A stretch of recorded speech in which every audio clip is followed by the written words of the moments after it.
My name is Adebayo Olufemi Abdulatif, but most people know me to be Femi Adebayo.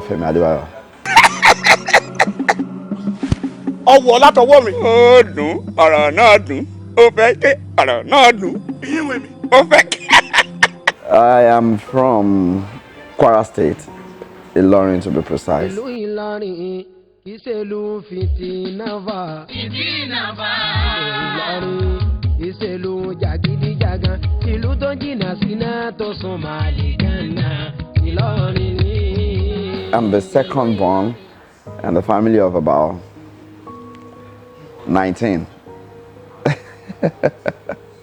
My hobbies are sleeping and just hanging out actually, because I do a lot of work and I just have very little time for myself to relax, and the best way to utilize those very little time for me is just relax and hang out with my family especially.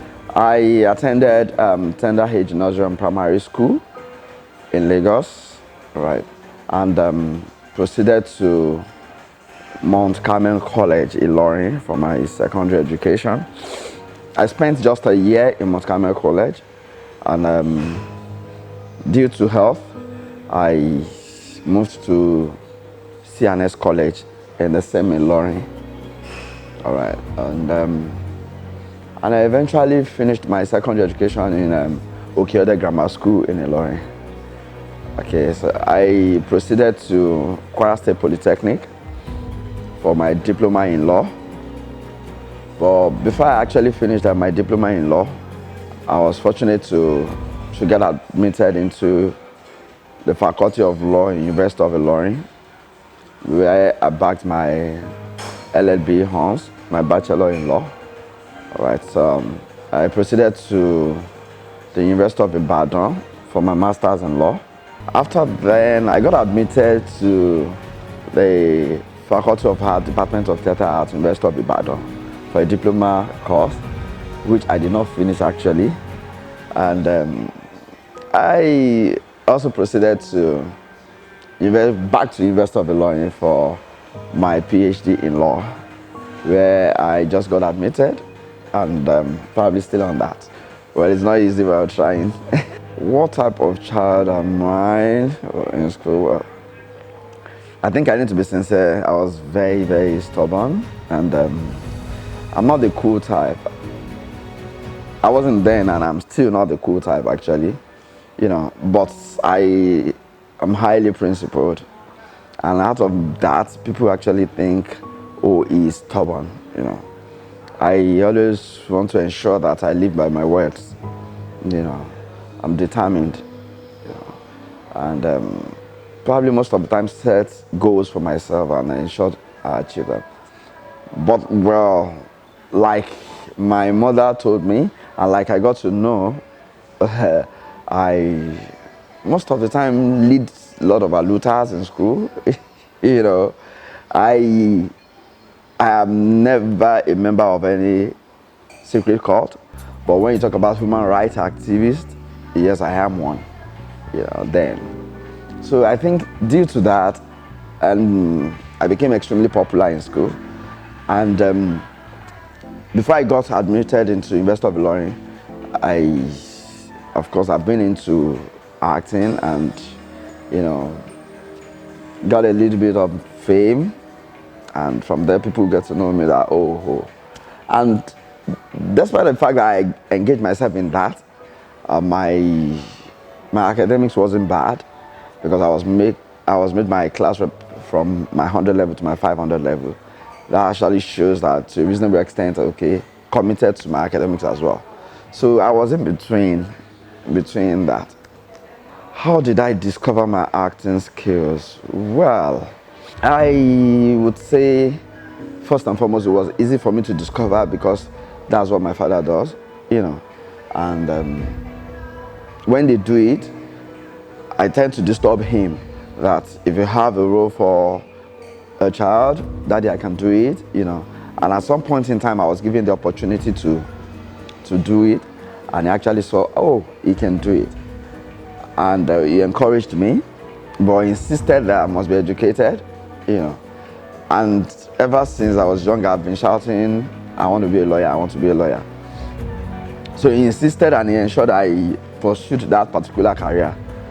Because coincidentally, he wanted to be a lawyer and he found himself being an actor.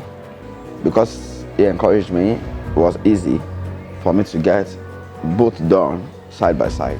I have full support from my parents. Okay, the title of the first movie that I featured in, that I can remember, is actually a celluloid film. As produced by my father, Adebayo Salami, and it's titled Ogun Ajayi. Right, I was barely 8 years old, you know, and I think that was 1984-5, thereabout. I can't really remember, and I wasn't paid anything.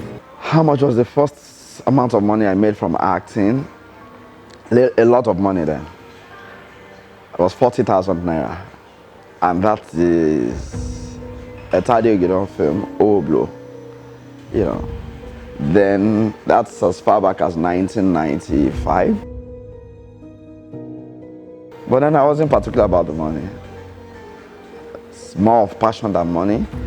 And of course I was excited that I won that role because over 300 people auditioned for that role. I'm not being mommy. Mommy, I'm going to shell in. Mo ṣe wọ bus tí mo lọ sí ibi tí bẹ̀rẹ̀ Fẹ́mi rán mi báyìí.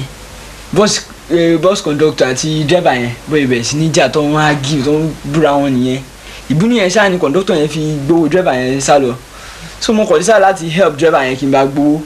Nígbà tí mo dẹ̀ bá gbowó tá dé bus stop, mo á bí pé ṣé mo lè máa bá ṣiṣẹ́ conductor lọ. Ah, conductor? Ó ti kéré jù ó lè ṣe conductor.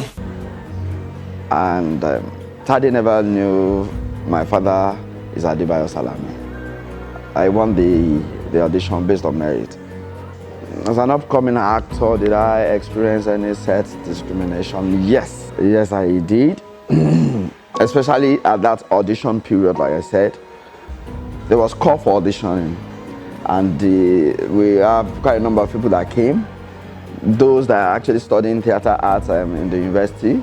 We didn't go to the university to study theater arts, we were just studying it under my father, as in practical one, not too much of theory. You know, so when we got there, it was more like a caucus thing. So our side, we wanted to ensure that the role, you know, is actually for we that did not go to the university. And those that went to the university wanted to be sure that it is our thing, you know. So there was discrimination. And that was the first time I met Bimbo Akintola. Of course, she studied theater arts, and then she had an interest in someone else to win that particular role. And of course, if they pair us together to audition, you know, she gives in her best to the other person so that the person can give out the best in him. And when they pair me with her, you know, it's always very funny.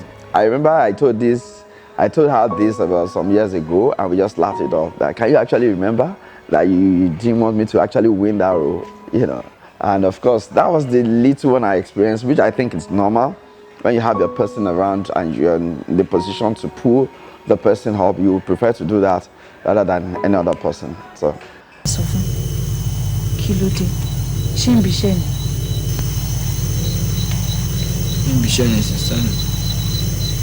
Mo ti lose iṣẹ́ yẹn. Mo dé gáràjì láàárọ̀ yìí. Ojú ò pé kí n lọ bẹ̀rẹ̀ iṣẹ́.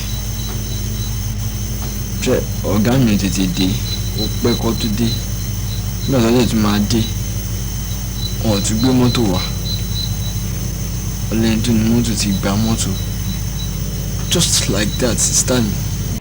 The most trying period was when the director would want me to cry and shed tears. Naturally, it's difficult for me, you know. And Uncle Tadio Gidon would, in a bit of wanting you to do that, he's going to cry as well, you know.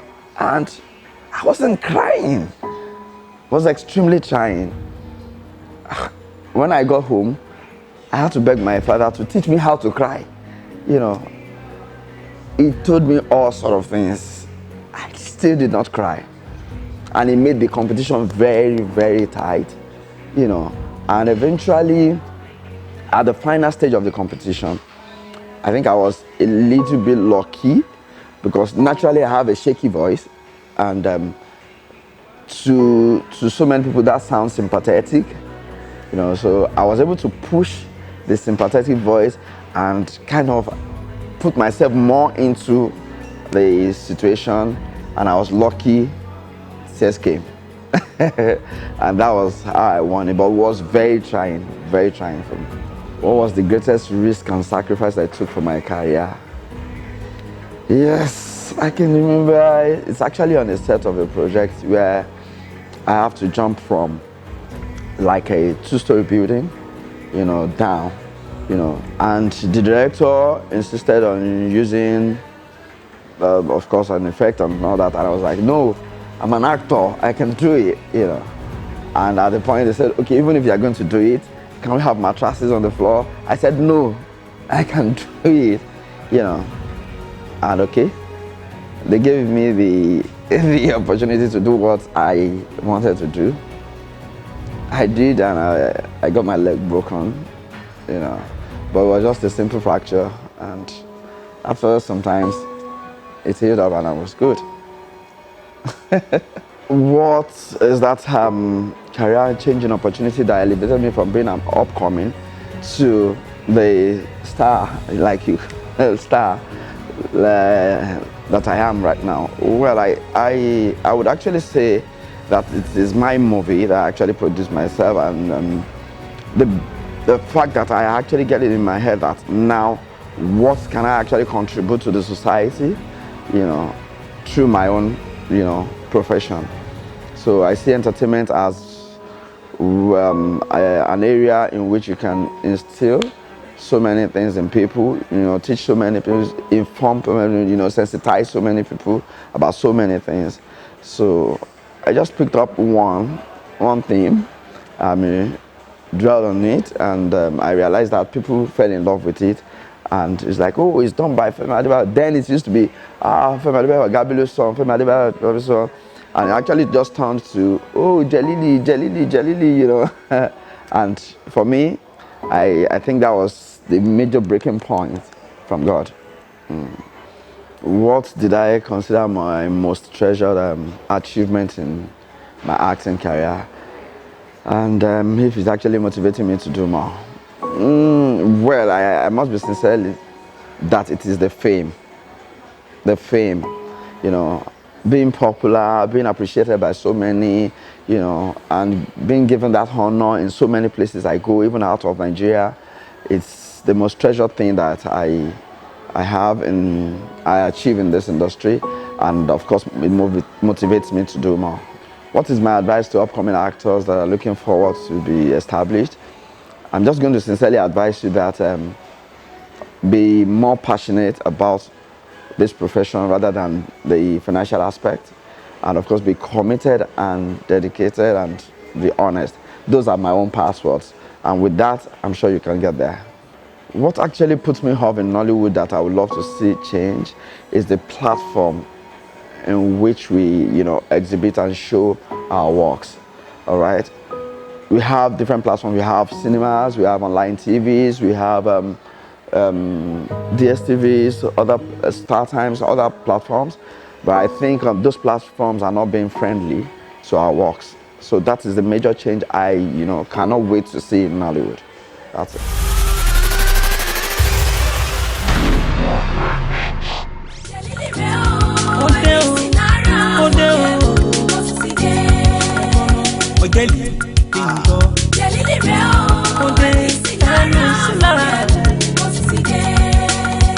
Ọ̀jẹ̀lì kí n gbọ́ náà.